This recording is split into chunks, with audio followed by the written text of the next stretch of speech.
Coastal Kannada ವೀಕ್ಷಿಸ್ತಿರುವ ಎಲ್ಲ ಸ್ನೇಹಿತರಿಗೂ ನಮಸ್ಕಾರ. ಕೋಸ್ಟಲ್ ಕನ್ನಡದ ಮತ್ತೊಂದು ವಿಡಿಯೋಗೆ ಸ್ವಾಗತ. ಇವತ್ತಿನ ವಿಡಿಯೋದಲ್ಲಿ ನಾವು ನಿಮಗೆ ಕೆಡಿ ಸಿನಿಮಾದ ಬಗ್ಗೆ ಒಂದಿಷ್ಟು ಮಾಹಿತಿ, ಒಂದಿಷ್ಟು ಅಪ್ಡೇಟ್ಸ್ಗಳನ್ನು ನಿಮ್ಮ ಮುಂದೆ ನಾವು ಪ್ರಸ್ತುತಪಡಿಸ್ತಾ ಇದ್ದೀವಿ.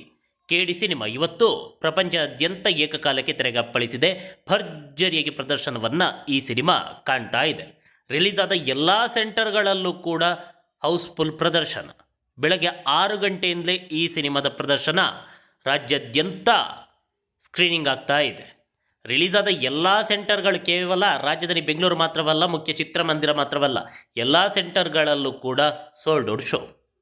ಹೀಗಿರಬೇಕಾದ್ರೆ ಇವತ್ತು ಬೆಳಗ್ಗೆ 6:30ಕ್ಕೆ ರಾಜಧಾನಿ ಬೆಂಗಳೂರಿನ ಗಾಂಧಿನಗರದಲ್ಲಿರುವಂತಹ ನರ್ತಕಿ ಮುಖ್ಯ ಚಿತ್ರಮಂದಿರದಲ್ಲಿ ಫ್ಯಾನ್ ಶೋ ಇತ್ತು.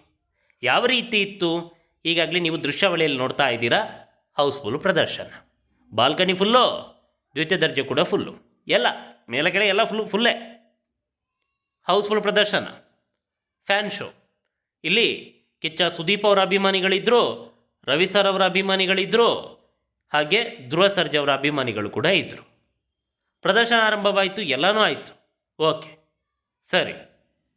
ಆದರೆ ವಿಶೇಷ ಅನಿಸಿದ್ದು ಏನಪ್ಪ ಅಂತೇಳಿದರೆ, ಈ ಸಿನಿಮಾವನ್ನು ವೀಕ್ಷಣೆ ಮಾಡೋದಕ್ಕೆ ನಿರ್ಮಾಪಕರಾದ ಕನಕಪುರ ಶ್ರೀನಿವಾಸ್ ಅವರು ಬಂದಿದ್ದರು. ಆರಂಭದಲ್ಲಿ ಯಾರಿಗೂ ಕೂಡ ಗೊತ್ತಾಗಿಲ್ಲ, ಇಂಟರ್ವೆಲ್ ಸಮಯದಲ್ಲಿ ಗೊತ್ತಾಯಿತು ಕನಕಪುರ ಶ್ರೀನಿವಾಸ್ ಅವರು ಈ ಸಿನಿಮಾವನ್ನು ವೀಕ್ಷಣೆ ಮಾಡೋದಕ್ಕೆ ಬಂದಿದ್ದಾರೆ ಅಂತ. ಹೀಗಾಗಿ ನೀವು ದೃಶ್ಯಾವಳಿಯಲ್ಲಿ ನೋಡ್ತಾ ಇದ್ದೀರಾ ಕನಕಪುರ ಶ್ರೀನಿವಾಸ್ ಅವರು. ಇದರಲ್ಲಿ ವಿಶೇಷತೆ ಏನಿದೆ? ನಿರ್ಮಾಪಕರು ಬಂದರೆ ಅದರಲ್ಲಿ ವಿಶೇಷತೆ ಏನಿದೆ ಅಂತ ಕೇಳ್ಬೋದು. ಅಂದರೆ ಈ ಸಿನಿಮಾ ನಿರ್ಮಾಪಕರಲ್ಲ, ಕನ್ನಡ ಚಿತ್ರರಂಗದ ಹಿರಿಯ ನಿರ್ಮಾಪಕರು. ಅವರ ಸಿನಿಮಾಗಳಂತೇಳಿದರೆ ಒಳ್ಳೆ ಹಣ ಅಲ್ಲ, ನೀರು ಸುರಿದಂಗೆ ಇರುತ್ತೆ. ಆ ಮಟ್ಟಕ್ಕೆ ರಿಚ್ಚಾಗಿ ಸಿನಿಮಾವನ್ನು ಮಾಡ್ತಾರೆ ಹಿರಿಯ ನಿರ್ಮಾಪಕರು. ಇತ್ತೀಚೆಗಷ್ಟೇ ಪ್ರೇಮ್ ಅವರ ಬಗ್ಗೆ ಒಂದಿಷ್ಟು ಮಾತುಗಳನ್ನು ಆಡಿದರು, ಆಕ್ಷೇಪಾರ್ಹ ಮಾತುಗಳನ್ನು. ಹೀಗಾಗಿ ನಿರ್ದೇಶಕ ಪ್ರೇಮ್ ಸೇರಿದಂತೆ ಒಂದಿಷ್ಟು ಮಂದಿ ಅವರ ವಿರುದ್ಧ ಧ್ವನಿ ಎತ್ತಿದ್ರು. ಸ್ಟೇಷನು ಅದು ಇದು ಆ ರೀತಿ ಎಲ್ಲ ಆಯಿತು, ಏನೇನೋ ಆಯಿತು. ಅದಾದ ಬಳಿಕ ಏನಾಯಿತು ಅನ್ನೋ ಅಪ್ಡೇಟೇ ಇರಲಿಲ್ಲ. ಆದರೆ ಈ ಒಂದು ದೃಶ್ಯಾವಳಿ ಹೇಳುತ್ತೆ ಎಲ್ಲ ಕೂಡ ಸರಿಯಾಗಿದೆ, ಯಾವುದೇ ವೈಮನಸ್ಸು ಇಲ್ಲ. ಮುಂದಿನ ದಿನಗಳಲ್ಲಿ ಪ್ರೇಮ್ ಅವರು ಕನಕಪುರ ಶ್ರೀನಿವಾಸ್ ಅವರಿಗೆ ಸಿನಿಮಾವನ್ನು ಮಾಡ್ತಾರೆ ಅನ್ನೋದು ಈ ಮೂಲಕ ಗೊತ್ತಾಗುತ್ತೆ. ನೋಡಿ, ವೈಟ್ ಆ್ಯಂಡ್ ವೈಟಲ್ಲಿ ಕನಕಪುರ ಶ್ರೀನಿವಾಸರು ಮದುವೆಗೆ ಬಂದಾಗೆ ಬಂದಿದ್ದಾರೆ ಹಿರಿಯ ನಿರ್ಮಾಪಕರು. ಕನಕಪುರ ಶ್ರೀನಿವಾಸ್ ಅವರು ಅಂತ ಹೇಳಿದ್ರೆ ಒಂದು ಘನತೆ ಇದೆ. ಅವರ ಸಿನಿಮಾಗಳು ಆ ಮಟ್ಟಕ್ಕೆ ರಿಚ್ಚಾಗಿರುತ್ತೆ. ಇರಲಿ, ಈ ವಿಚಾರವನ್ನು ಪಕ್ಕಕ್ಕೆ ಇಡೋಣ.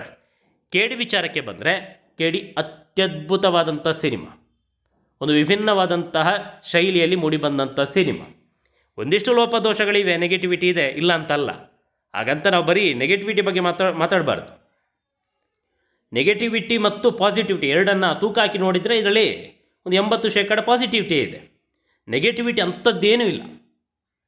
ಒಂದಿಷ್ಟು ಹೀರೋಯಿನ್ ಅವರ ಸಂಭಾಷಣೆ ಅದು ಸ್ವಲ್ಪ ಇರಿಟೇಷನ್ ಅನಿಸೋದು ಬಿಟ್ಟರೆ ಎಲ್ಲೂ ಕೂಡ ಬೋರ್ ಆಗೋದಿಲ್ಲ. ಅದು ಕೂಡ ಬೋರಲ್ಲ. ಆದರೆ ನನಗೆ ಅನಿಸಿರೋದು ನಾನು ಹೇಳ್ತಾ ಇರೋದು, ಬೇರೆಯವ್ರಿಗೆ ಇಷ್ಟ ಆಗ್ಬೋದೇನೋ, ನನಗದು ಇಷ್ಟ ಆಗಲಿಲ್ಲ ಅಷ್ಟೇ. ಅದೇನೇ ಇರಲಿ, ನಮ್ಮ ಕನ್ನಡ ಸಿನಿಮಾ ಒಂದು ಅತ್ಯದ್ಭುತವಾದಂಥ ಸಿನಿಮಾ, ಮನರಂಜನಾತ್ಮಕವಾದಂಥ ಸಿನಿಮಾ. ಪ್ರತಿಯೊಬ್ಬರು ಕೂಡ ಕನ್ನಡ ಸಿನಿಮಾಗಳನ್ನು ಚಿತ್ರಮಂದಿರದಲ್ಲಿ ವೀಕ್ಷಿಸಿ ಆನಂದಿಸಿ. ನಮಸ್ಕಾರ.